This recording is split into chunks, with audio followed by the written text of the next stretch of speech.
Ramazani, bonjour. Bonjour. Vous êtes communicateur dans la majorité présidentielle. Quel est votre regard sur les derniers changements dans la vie politique nationale, notamment la désignation des dauphins pour le président Joseph Kabila?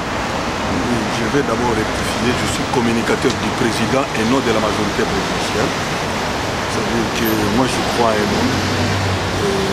Je me suis investi pour communiquer pour lui. Oui, maintenant répondez à la question. Je crois que par rapport au choix, laissons le temps au temps. Je crois dans nos mœurs d'Africains, un chef ne se trompe pas. J'adhère pour le choix du chef de l'État. Il y a un choix pour moi normal. Il fallait un homme discret et un homme du siège du pouvoir. Chadari est discret et il est du siège du pouvoir depuis l'AFDEL à ce jour. Avant, il n'était pas à l'UDPS par hasard, parce que dans les réseaux sociaux, on dit qu'il fut élu du temps du passage de M. Kabila. Bon, vous savez qu'à l'époque, il n'y avait qu'un père UDPS. Et même nous tous, dans notre esprit, on avait l'esprit des revendications qui était UDPS. Mais c'est là, je peux vous le dire que M. Emmanuel Chadari, moi je l'ai connu au temps des passages de M. Akindou, et il a été élu comme gouverneur du Mali. Bien. Et quelle chance vous lui donnez à la présidentielle? Il a beaucoup de chance parce que c'est un homme qui connaît le Congo profond. Il a été ministre de l'Intérieur, qu'il a sillonné partout. Il a été secrétaire général du PPRD, où il a sillonné les coins du pays. Et en connaissant les difficultés du Congolais et en connaissant le Congo, je crois qu'il est parmi les meilleurs qui peut faire mieux. Autrement dit, si nos amis de l'opposition vont en ordre dispersé, la victoire est assurée pour le camp de la majorité présidentielle. Non, on ne gagne pas les élections d'avance. Les élections, ils peuvent être 10-20 et un d'eux peut gagner. Mais ce que je peux dire seulement que l'opposition doit être une opposition constructive pour l'avenir du Congo aussi. Il y a un obstacle au processus électoral actuel, c'est la machine à voter. Qu'en dites-vous? Bon, moi je suis d'avis que la machine à voter n'est pas la machine à tricher, mais si il y a un petit souci par rapport à l'opposition, moi ce que je demande aux Congolais et surtout à la classe politique, de se retrouver, d'en parler. On a que l'unique bien commun et qui est le Congo. Et nous devons préserver le Congo par rapport à nos ambitions, par rapport à nos idées, et parce que c'est l'unique patrie qu'on a, c'est notre bien commun. Généralement, quand il y a élection, quand un parlement sort, celui qui entre d'office, il y a un bon tiers qui ne revient pas. C'est classique dans tous les pays du monde, on peut le vérifier même chez nous. Ceux qui étaient au parlement de transition avec le musée, la plupart sont passés. Ceux qui étaient au parlement de la Troisième République, un bon tiers est passé. Quelle chance donnez-vous aux parlementaires actuels dans la prochaine législature? Bon, là il y a deux choses à expliquer. Il y a d'abord les parlementaires qui sont devenus parlementaires de Kinshasa. Ils n'ont qu'à s'apprendre à eux-mêmes. Quand on est parlementaire, c'est-à-dire on est élu pour rendre compte et rendre service à vos élus. Mais malheureusement, beaucoup ne sont pas rentrés dans leur fief, ils sont restés à Kinshasa. Mais il y a seulement une seule chose que l'opposition n'a pas de chance de gagner. Parce que ce n'est plus la majorité présidentielle qui est dans son ensemble dans la gestion du pays. On a le FCC, qui est le Front commun pour le Congo, où il y a majorité opposition. Et je peux te dire, monsieur le journaliste, que la majorité est à refondre. C'est déjà fait parce qu'on a les gens de l'opposition, on a les gens de la majorité. Le FCC englobe l'opposition et la majorité. Une certaine opposition, comme on le dit si bien dans les médias. Bon, moi je mets toujours le mot opposition entre guillemets. Moi, l'opposition qui est là pour détruire le pays, pour moi ce n'est pas l'opposition. Moi j'ai besoin de l'opposition constructive. Une opposition qui peut nous amener un changement Parce que même demain, nous on partira, il faut laisser le pays aux gens qui vont nous amener un changement et amener le développement. Parce qu'on a quel unique ennemi commun, c'est le sous-développement.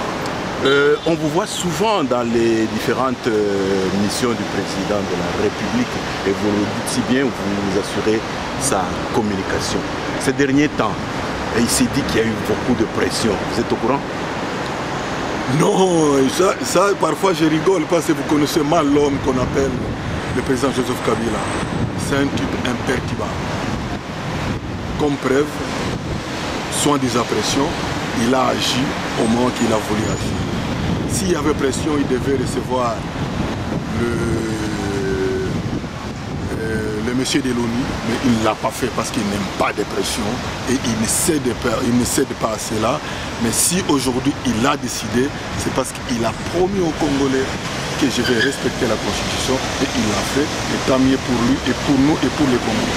Vous avez dit une phrase là qu'on le connaît mal. Vous qui le connaissez un peu plus que le commun des mortels. Est-ce que vous pouvez parler un peu de lui? Oui, c'est un chef que je connais il y a plusieurs années. J'ai appris 3 choses chez monsieur le président Kabila. L'amour du Congo,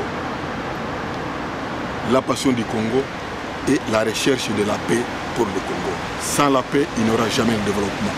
Et nous sommes convaincus, et vous êtes convaincus comme moi, que jusqu'à là, on a la paix. Et l'après-Kabila, l'après-pouvoir, est-ce que vous avez pu percevoir quelque chose chez lui? Parce que bientôt il va passer la main. Non, mais ce qui est formidable, c'est qu'à la veille du choix du dauphin Chadari, on était à Kingakati, c'est un homme serein qui blaguait, qui parlait à tout le monde, et il est ce qu'il est, et sa passion c'est le Congo, il n'a peur de personne. Il a peur des Congolais, il a peur de son peuple, il n'aura peur de personne, ni l'Occident, ni le Nord, ni le Sud.